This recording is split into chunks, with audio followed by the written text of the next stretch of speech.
12, 13 size ఉన్నది అని అంటే మాత్రం ఖచ్చితంగా సర్జరీ అవసరము అని చెప్పేసి అనుకుంటా ఉంటారు. కానీ సర్జరీతో కాకుండా ప్యూర్ జెల్ వారు అందిస్తున్న ఈ ఆల్కలైన్ వాటర్తో కిడ్నీలో స్టోన్స్ని కూడా మనం కరిగించుకోవచ్చు. అది దాదాపుగా 12 ఎంఎం ఉన్నా 13 ఎంఎం ఉన్నా సరే ఈ వాటర్ని కంటిన్యూగా మనం తీసుకున్నామని అంటే ఒక 20 నుంచి 30 రోజుల పాటు కిడ్నీలో స్టోన్స్ని కరిగించే విధంగా ఉంటుంది అంటున్నారు. అసలు యాక్చువల్లీ నేను ఈ వాటర్ 15 డేస్ సజెస్ట్ చేశాను వాళ్ళకి. అంతే ఒక 15 డేస్ కంటిన్యూగా తాగండి, మీకు ఆటోమేటిక్గా స్టోన్ కరుగుతూ వస్తుంది.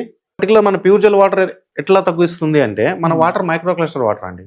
ఓకే, మామూలు వాటర్ కంటే చాలా పల్చగా ఉంటుంది బాండింగ్. ఇది కూడా ఏంటంటే మనం సర్జరీ వరకు వెళ్లకుండా వాటర్ తోనే మనం దాన్ని బ్లాస్ట్ చేయొచ్చు ఆ స్టోన్ ని. ఓకే, మీరే మాట్లాడండి డైరెక్ట్. సార్ నమస్తే అండి, నా పేరు నవీన్ సార్, సుమన్ టీవీ నుంచి కాల్ చేస్తున్నాను నేను. నమస్తే సార్. సార్ కిడ్నీలో స్టోన్స్ ను కూడా ఈ ప్యూర్ జెల్ వారి వాటర్ తాగితే మనకి స్టోన్స్ కరిగిపోతాయని చెప్పేసి సార్ చెప్తున్నారు. నిజంగా నమ్మడానికి ఆశ్చర్యంగానే ఉంది, కానీ ఏంటి నిజంగానే కరుగుతా ఉన్నాయా సార్? మీకు ఆ ఎక్స్పీరియన్స్ అయ్యారా మీరు? మీకు ఎంత సైజ్ ఉన్నాయి అసలు? 12 mm స్టోన్ ఉంది sir. 12 mm. Okay, 12 mm stone. Water ఎన్ని రోజులు తాగారు మీరు? వీళ్ళు వాటర్ వచ్చేసి 20 days పైన తాగారు. 20 days పైన తాగారు. ఓకే.